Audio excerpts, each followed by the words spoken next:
വീട്ടിൽ പോയി ചോദിക്ക് ഡാഷ് മോനെ പരാമർശങ്ങൾ അവമതിപ്പുണ്ടാക്കി. പിണറായി നയിക്കേണ്ടിയിരുന്നില്ല എന്ന വിമർശനം CPM-നുള്ളിൽ തുടരുക തന്നെയാണ്.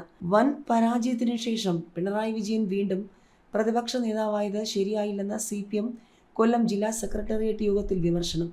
പുതുതലമുറയ്ക്ക് വഴിയൊരുക്കുന്നതിന് പകരം പിണറായി വീണ്ടും പ്രതിപക്ഷ നേതൃസ്ഥാനം ഏറ്റെടുത്തത് ശരിയായില്ലെന്നും വിമർശനമുയർന്നു. പിണറായി നയിച്ചതാണ് കനത്ത തോൽവിക്ക് കാരണമെന്നും അദ്ദേഹം മാറുന്ന പുതിയ ടീം നയിക്കണമായിരുന്നുവെന്നും വിമർശനമുയർന്നു. മുഖ്യമന്ത്രിക്കെതിരായ വോട്ട് എല്ലാ മേഖലയിലും ഉണ്ടായിരുന്നു. വീട്ടിൽ പോയി ചോദിക്കുക ഡാഷ് മോനെ തുടങ്ങിയ പരാമർശങ്ങൾ ജനങ്ങൾക്കിടയിൽ അവമതിപ്പുണ്ടാക്കി. സംസ്ഥാന സെക്രട്ടറി MV ഗോവിന്ദന്റെ ഭാര്യയെ മത്സരിപ്പിച്ചത് തെറ്റായ സന്ദേശം നൽകി. പയ്യന്നൂരിലെ രക്തസാക്ഷി ഫണ്ട് വിവാദം, തളിപ്പറമ്പ് സ്ഥാനാർത്ഥി നിർണയം എന്നിവയിലൂടെ പാർട്ടി തന്നെ UDFന് വിജയിക്കാനുള്ള സാഹചര്യം ഒരുക്കുകയായിരുന്നു. മേൽത്തട്ടിൽ ചില നേതാക്കളെ പ്രീണിപ്പിച്ചതാണ് അടിയൊഴുക്കുണ്ടാകാൻ കാരണം. വികസന ക്ഷേമ പ്രവർത്തനങ്ങൾ ഏറെ ഉണ്ടായെങ്കിലും ഭരണവിരുദ്ധ വികാരം തരംഗമുണ്ടായിരുന്നു.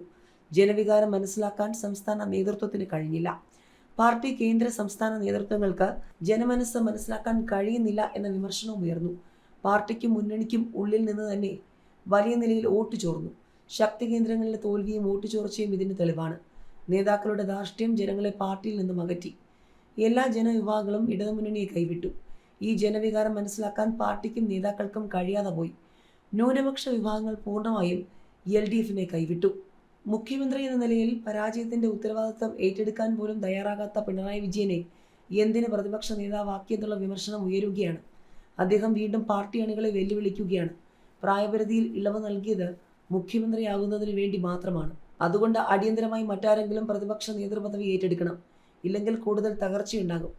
ഭാര്യയെ സംരക്ഷിക്കാൻ ഇറങ്ങിയ MV ഗോവിന്ദൻ പാർട്ടിയെ സംരക്ഷിക്കാൻ മറന്നുപോയി. പത്തനംതിട്ട ജില്ലാ സെക്രട്ടേറിയറ്റിലെ പിണറായി ഗോവിന്ദൻ വിരുദ്ധ രൂക്ഷ വിമർശനം കേട്ട് സംസ്ഥാന നേതാക്കൾ ഉൾപ്പെടെയുള്ളവർ നിശബ്ദരായിരുന്നു.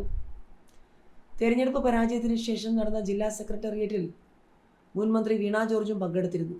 പാർട്ടിയെ നോക്കുകുത്തിയാക്കി പ്രവർത്തിച്ച മന്ത്രിമാർ ജനത്തെ പാർട്ടിയിൽ നിന്നും അകറ്റി. കമ്മ്യൂണിസ്റ്റ് പാരമ്പര്യം ഇല്ലാതെ വന്ന പലരും വഴിമറന്നവരായി മാറി. മുഖ്യമന്ത്രിയുടെയും ചില മന്ത്രിമാരുടെയും പെരുമാറ്റ രീതിയും ശൈലികളും കമ്മ്യൂണിസ്റ്റ് വിരുദ്ധമായിരുന്നുവെന്നും ചില അംഗങ്ങൾ ചൂണ്ടിക്കാട്ടി.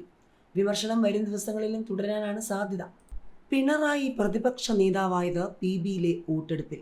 അനുകൂലിച്ചവർ 10, എതിർത്തവർ 7.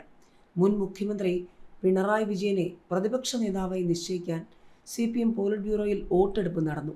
കഴിഞ്ഞയാഴ്ച ചേർന്ന PBയിലെ പൊതുധാരണയ്ക്ക് വിരുദ്ധമായി പ്രതിപക്ഷ നേതാവായി പിണറായിയുടെ പേര് മാത്രം സംസ്ഥാന സെക്രട്ടേറിയറ്റ് നിർദ്ദേശിച്ച സാഹചര്യത്തിലാണ് CPM കേന്ദ്ര നേതൃത്വത്തിന് വീണ്ടും യോഗം ചേർന്ന് തീരുമാനമെടുക്കേണ്ടി വന്നത്. 17 പേർ പങ്കെടുത്ത PBയിൽ 10 വോട്ടിന്റെ പിന്തുണയോടെ പിണറായി പ്രതിപക്ഷ നേതാവായി. തെരഞ്ഞെടുപ്പിലെ പരാജയം വിലയിരുത്താൻ 10, 11 തീയതികളിൽ ചേർന്ന PBയിൽ സംസ്ഥാന നേതൃത്വത്തിനും പിണറായി നയിച്ച സർക്കാരിനുമെതിരെ അതിരൂക്ഷ വിമർശനം ഉയർന്നിരുന്നു. പിണറായിയുടെ പ്രതിപക്ഷ നേതൃപദവി തീരുമാനിച്ചിരുന്നില്ല. ഇങ്ങനെ പുതിയ നേതൃത്വം വരട്ടെ എന്ന പൊതു നിലപാടിലായിരുന്നു PB. പിന്നീട് തെരഞ്ഞെടുപ്പ് അവലോകനത്തിനായി ബുധൻ, വ്യാഴം ദിവസങ്ങളിൽ ചേർന്ന സംസ്ഥാന കമ്മിറ്റിയിൽ സർക്കാരിനും പാർട്ടി നേതൃത്വത്തിനുമെതിരെ രൂക്ഷ വിമർശനമുണ്ടായെങ്കിലും സെക്രട്ടേറിയറ്റിൽ പ്രതിപക്ഷ നേതാവായി പിണറായിയുടെ പേര് നിർദ്ദേശിക്കപ്പെട്ടു. PBയുടെ നിലപാട് ജനറൽ സെക്രട്ടറി MA ബേബി അറിയിച്ചെങ്കിലും മറ്റൊരു പേരും ഉയർന്നു വന്നില്ല. തുടർന്നാണ് സെക്രട്ടേറിയറ്റിന്റെ ആവശ്യം ചർച്ച ചെയ്യാൻ ജനറൽ സെക്രട്ടറി MA ബേബി വ്യാഴാഴ്ച ഓൺലൈനായി അടിയന്തര PB യോഗം വിളിച്ചത്.